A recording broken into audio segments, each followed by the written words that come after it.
Morning, fam, and all of you who have joined us today. This is the day that the Lord has created. We are so grateful and we are so excited that you have joined us today. We pray that you're enjoying your Memorial Day weekend. We'd like to salute all of our veterans and especially those who paid the ultimate price for our freedom. This month has been recognized as Mental Health Awareness Month. Each year, millions of Americans face the reality of living with mental illness. Today, we've invited a team of mental health professionals to join us, and we're just so thankful that they accepted our invitation. And so today, we're going to talk about some of the misconceptions regarding mental health, and especially in our communities, because oftentimes there's a stigma to getting mental health assistance in our community, and we're hit the hardest. And so I'd like to start out by introducing our panel guests for today. First of all, we have our very own Portia Fisher, ALC, MSW. Portia received a Bachelor of Science in Psychology, a Master of Science in Clinical Mental Health Counseling, and a Master of Science in Social Work from Troy University. She is a licensed counselor with over 10 years experience in mental health, substance abuse, co-occurring disorders, adolescents, families, and clinical settings. As she helps individuals in the mental health population, she understands that individuals with mental health issues is considered a special population. This population typically has a unique set of needs. This unique set of needs has been instrumental in her helping to implement case management, service linkage, and referral skills with individuals as they transition back into the community. She practices holistic therapy and cognitive behavior therapy, as well as other therapeutic clinical skills to help her clients gain a positive perspective about their life goals and productive individuals of society. Would you welcome Portia today? Good morning, everybody. Secondly, we have Karen Moore, LMSW and LCSW. Karen Moore is a licensed clinical social worker who currently works full-time at the Mary Stark Harper Center as a medical health social worker 3, specializing in geriatric psychiatry. She also works PRN as a clinical assessment clinician in the emergency room at Northport Medical Center, where she provides psychiatric assessments to patients experiencing mental health crisis or substance addictions. Will you welcome Karen? Good morning, everybody. And we also have Mr. Fred Armstead, who has served 44 years of professional experience in the treatment of substance abuse. He is the former executive director of the Alcohol and Drug Abuse Treatment Centers. He has been instrumental in changing the lives of substance abusers by providing hope through quality treatment and care. His vision is to educate, advocate, empower, and improve the lives of chemical-dependent individuals. Fred is a graduate of the University of Alabama at Birmingham with a master's degree in arts of counseling.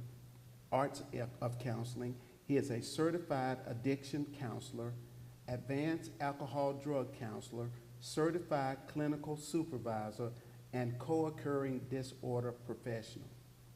He has worked in many capacities of treatment to include rehabilitation counselor, client care monitor, aftercare supervisor, program director, and clinical director.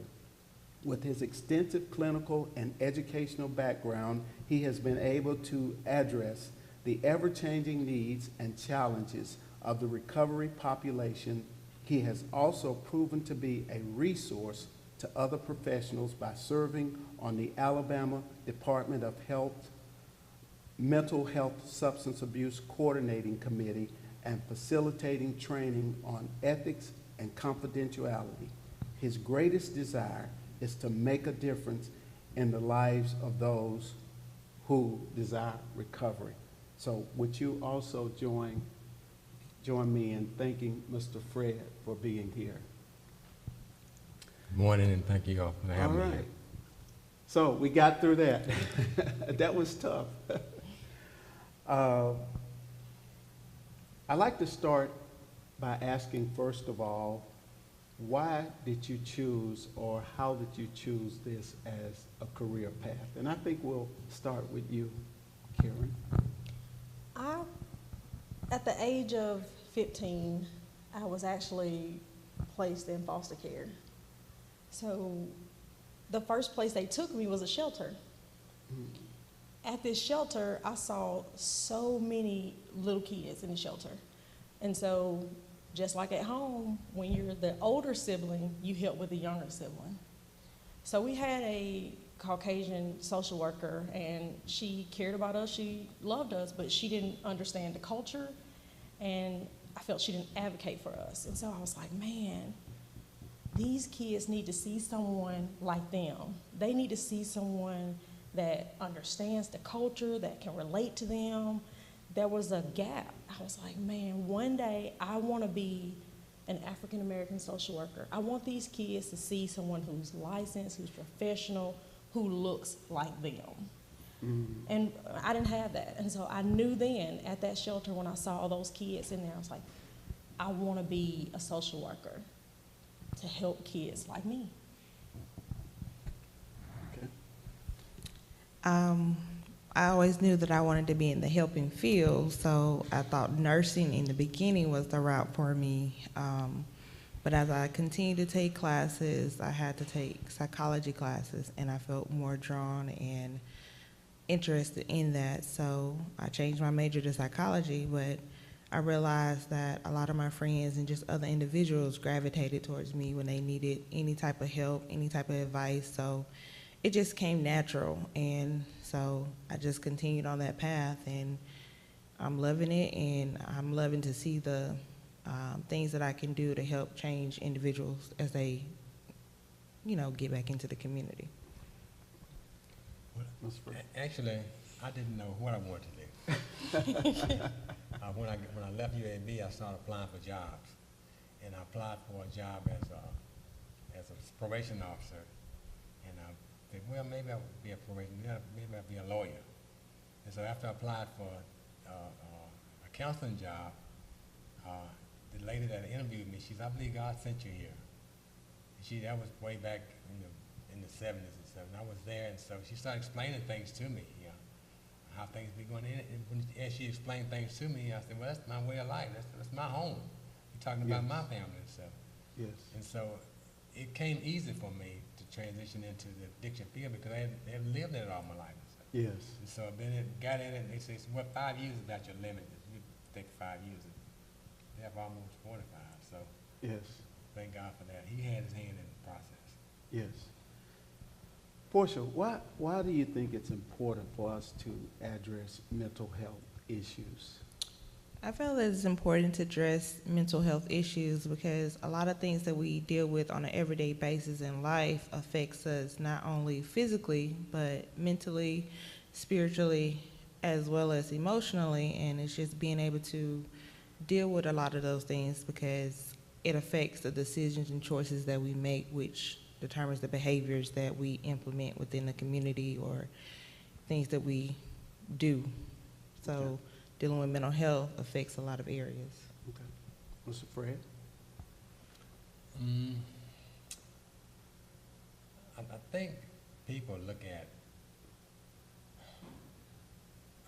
addiction really from another angle because when you talk about drinking is socially acceptable. You can be at a wherever you be, and you say, well, I want to go maybe have a drink. People won't frown at that. You say, well, let me go out here and let me snort a line of cocaine. Well, the whole dynamics change. Because Yes. one is socially acceptable, one is not. And another thing, one is legal and one is not. So Yes. alcohol is legal, you buy it in the corner, in the grocery store, in the corner store, but cocaine you can't, not legally Yes. you can't. Yes. Okay. Okay. Karen? Definitely, to piggyback off what he said, if you call up any girlfriend, guy friend and say, hey, let's go get a drink, everybody's in. And we have to continue the conversation with mental health so that we have that same agreements. We don't shame people who are diabetic if we see them take insulin. We don't shame people who have seizure or epilepsy disorder if they take a Keppra, if they take, seizure medicine. But if someone says, I'm depressed or I'm struggling, then the dynamic changed, just like you said. So it's important for us to take away the stigma of that being something that's negative and that's something bad. We know that alcoholism is a severe addiction and it can cause problems. We know that socially drinking can lead a person down to a road of losing everything they have, but we'll go drink with them. But if a person needs support group or medication for bipolar, then we kind of frown on that and we kind of steer away from that because we're not comfortable with that topic.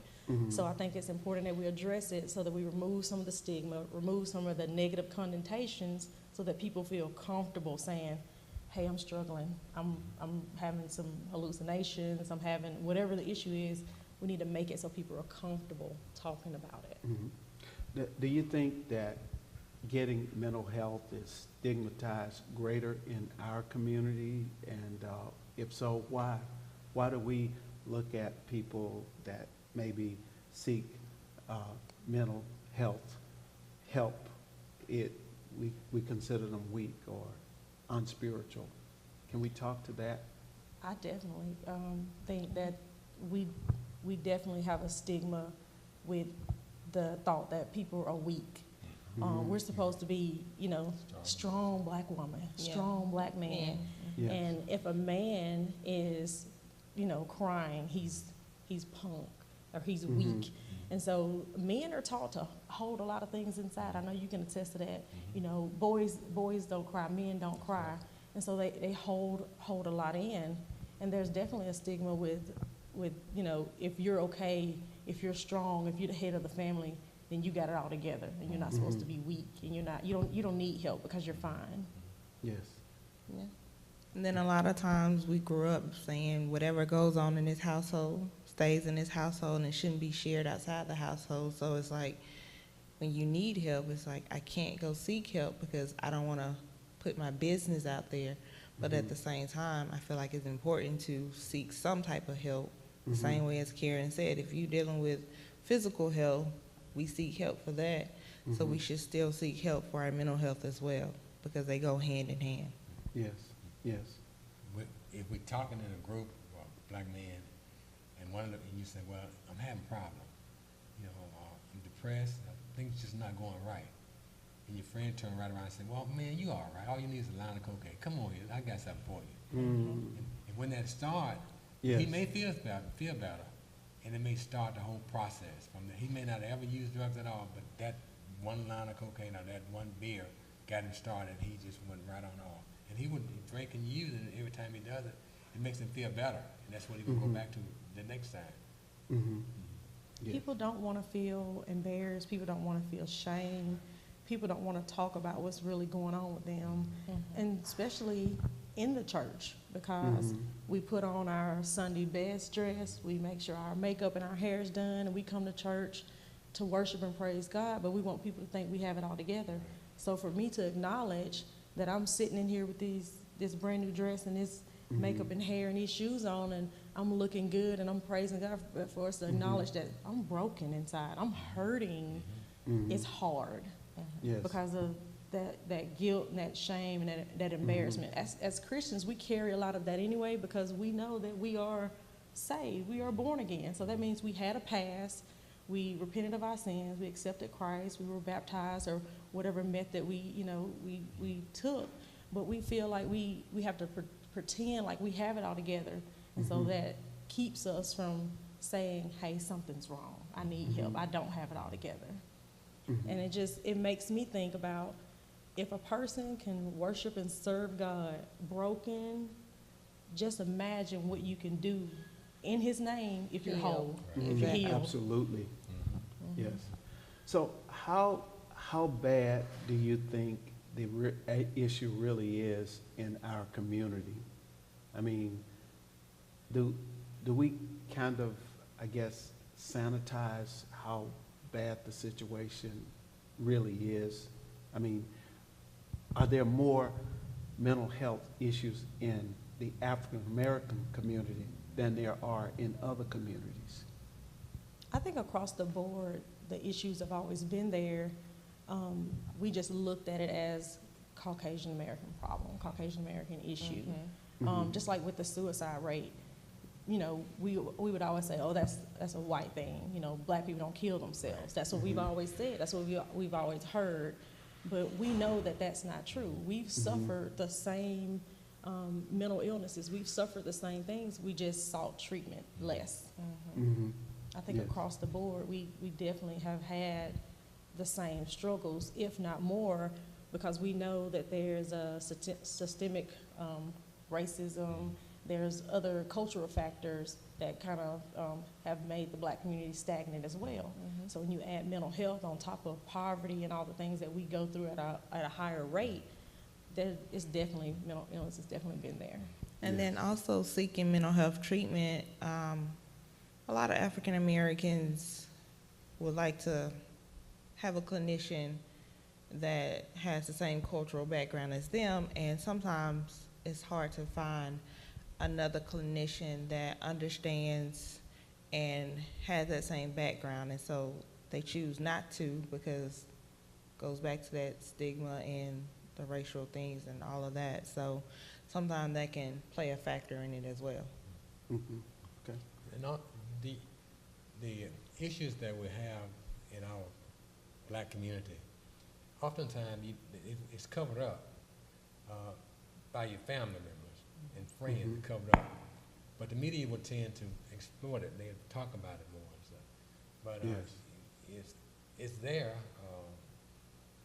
It needs to be worked on and addressed, but it's not talked about in our family as we need for it to be talked about. And also too, access to treatment is a factor too, because you got a person that's say he has depression, but has no insurance. Yes. He try to get in treatment, but he can't get in treatment because the cost is too much. So what do? He resort back to the streets, and he look for things that make him feel better. Yes. And so he turned to drugs or cheap wine or beer, and just try to make himself feel better for that period of time. Yes. Especially with substance abuse, because I've had so many patients come in the ER addicted to opioids or alcohol or whatever their drug of choice was, and they wanted help. They wanted treatment. And I would call places and they would say, first question is, what's the patient's name and some demographic information, but what type of insurance do they have? If they don't have any insurance, they want 10% or a large amount of money up front. And these are people who are normally living in poverty already or struggling financially, don't even have a job. So for them to have this large sum of money up front, they don't have it. So you discharge this person, they go back into the community and they're gonna just continue doing drugs because they don't have the resources or the insurance to even get the help. Yes. And then also, when they do get to a point of getting healthy and get stable on their medication for mental health and still want to seek treatment for substance use, certain treatment facilities does not take some of the medication that they are on for their mental health, so that still kind of puts the blockage of them seeking further treatment to deal with substance use as well, because they have to be on certain type of medication. Yes.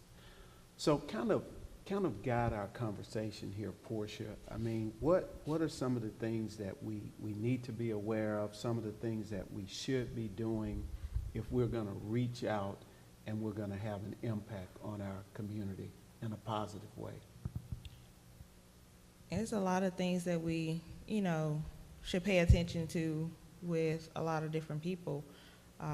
It can be, some people just want you to listen, and listening to key words can be a sign of they may be depressed. Some people will send you a letter with certain things in it, stress, trauma. It can be a lot of factors that we feel like, oh, it's okay, we deal with it on an everyday basis, but stress is a silent killer as well. And it affects your emotions traumatically. So it's a lot of different factors that can play into it. I also think we need to recognize that we are still currently in a pandemic. And for the first time in our generation, we were on house arrest. We were told, do not leave your home. People were all of a sudden isolated. People were unemployed. Businesses were shutting down left and right. So you had people who, became financially strained.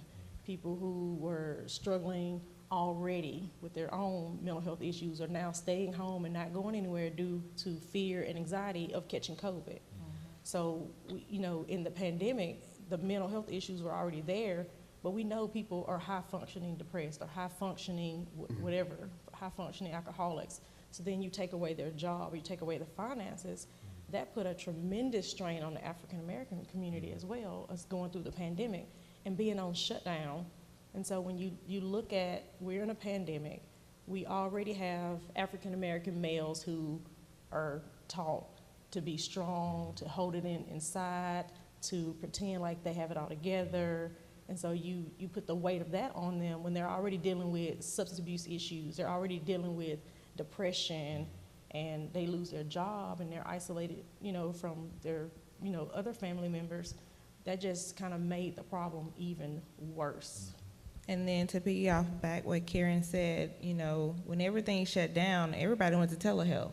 And so a lot of people are not educated on technology. Some people can't afford the internet or certain high-tech phones to get on Zoom to continue to see the psychiatrist, to stay on medication. So they stopped going.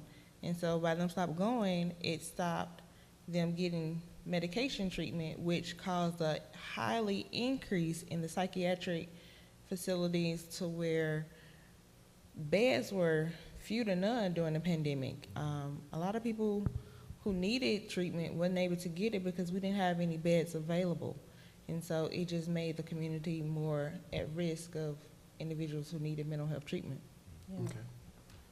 Support and encouragement is vitally important. And also, if you have an individual that you manage to get him in treatment and they give him medication, encourage them to take that medication. Oftentimes they won't take it. They say, I don't like the way it make me feel. And they'll stop taking it. And after a while, they'll start drinking or use the drug to make them feel like they want to feel, but then they have problems. So if we can just encourage them, once they get on it, from the family too and from friends, that take your medication. It's okay to take medication. It's okay to do that. So it'll make you function better. Women are more likely to take the medication more so than men will. Men, they won't take it for some reason or another. Yes. So encourage them to take the medication if they get in treatment. Yeah. And once they start taking the medication, it's also important for them to seek some type of therapeutic services to tie into that, to balance out, because the medication is helping them to stay stable, but at the same time, they still need to work on any issues that they may be dealing with in life, as far as family, work, any trauma, to balance out, because if not, they're going to revert back to what they started in the beginning. Okay. Okay. What about males? I mean, do you see a difference in, I guess, the rate of success with males versus females, or the need of males versus females? Well, we know that suicide is increasing between African-American males between the age of 25 and 34. So we know that males are struggling. We know that males are less likely to seek a certified treatment program or organized actually go to the doctor. But that's always kind of been a stigma in the African American community, men seeking services, seeking help. So we know if they don't even go to their primary care doctor regularly, we know they're not going to therapy. We know they're not taking their medication. So that's why we've seen the suicide rate increase in African American males. So we know that women are seeking services more. We know that they are more successful in talking about their issues and getting treatment than the males. Okay. What has been your experience, Mr. Fred? I have seen 1 or 2 people get sober clean, and they draw others in treatment. And support groups, scheduled support groups works wonderful, because it continues to grow, and people understand that if I'm going here, it may not be just for one thing. It may be for multiple things, but they're going and it's acceptable for them to go there. You know, like they may like going to a gym practice and stuff.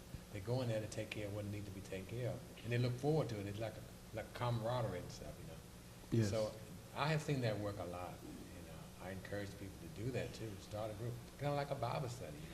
You know? Yes. Yeah. Have a group, because you're gonna need some help from just from treatment aspect, also from the biblical aspect also too. You need the whole approach. Yes. Yes. Yes. So how spiritual in nature do you deem what you do as? I mean, I know you've got a lot of education, and I know it's extremely difficult to do all that study and research. But I mean, is there a spiritual component involved?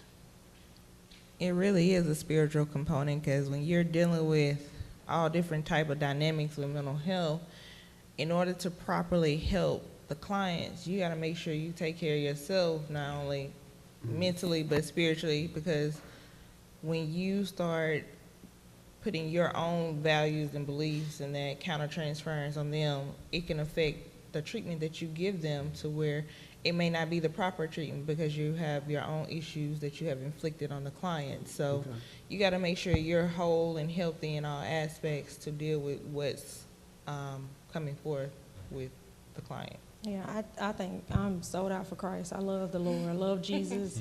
And I know he's brought me through things that I didn't know how I was going to get through. When I do an assessment, I ask, do you have any spiritual or religious preference? Because everybody is able to practice their own different religion or spirituality, and it's important. But I've also had a female who was atheist. She believed in God, but she said not necessarily a Christian God, but you can still work on that. Yes. If there's any kind of spirituality component to it, definitely use that to, you know, show the person that you can have God and you can have a therapist. You know, you can have both. You know, people need to understand that God is all powerful. We don't need to minimize him. Every treatment, every cure on this earth is from him. He wants you to be whole. He knows that in our human flesh we are imperfect, but in Jesus we are perfect. Yes. And so if we understand that we can have this treatment that he's provided and him, that's wonderful. Yes. Wonderful. Definitely need to use spirituality. Yes, because when you're walking in the right way, people can tell. They can feel it. It was, you know, one time I was doing group when I was at the hospital, and I had a client. He was battling his spirituality, but at the same time, his mental health. And he would not go into nobody's group. And it was just that day I said, come on the group. And he thought about it. And so whatever he was battling, he's like, I'm coming to sit in your group. I said, okay. I said, why? He was like, it's just something about you, and I just feel it, and I'm just sitting here, and I feel safe. I said, whatever you feel, there you go. You just, but, you know, we never know what a person's battling or dealing with, so. You know, that's a big word that you use, Portia, safe. Because, I mean, that's really what creates the environment for them to, I guess, overcome or get back to functioning, right? So how do we create those safe spaces?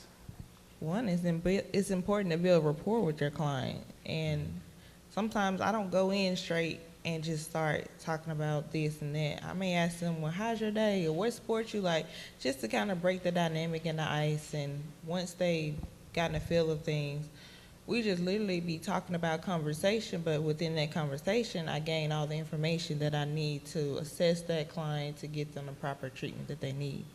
Yes, yes. Right. You were talking about group therapy earlier, Mr. Fred. Is that one of those environments that creates a safe space? A support group, whether it be in the church or whether it be in a community center, wherever, somewhere that they go that they feel accepted and they trust the people that's there. You know, let them know that. And one thing that I found that you don't ever do, and if you start doing it, you're in the wrong place. You start looking down on clients, looking down on ones that may be suffering from depression or whatever. If you're looking down on them, you need to look down and lift them up, you know, not to put them down and stuff. And over the years, I've found that addicted person, he can sense your attitude too. He can sense it. If you don't, if you don't want to do what you're doing, you're just doing it for the money, he can sense that and stuff. And when he senses that, you just about lost him and stuff. You just go, he go to somebody else and stuff because you're not gonna make much headway with him and stuff because he senses your attitude towards him. You know? Absolutely. I think it's important for us to teach people that mental illness is, it's a chemical imbalance in the brain. There's something that's missing. There's a component that's missing. And everybody won't need medication. Everybody doesn't need medication. It could be something as simple as the support group or having a therapist and getting organized and prioritizing things. There are people who have unresolved grief. You don't need medicine for that sometimes. Sometimes you just need to really process and go through those stages of grief. We know that grief is trauma. We know that people have had traumatic childhoods and they just suppress those things. So you're ill and you having headaches and you're struggling and you don't really know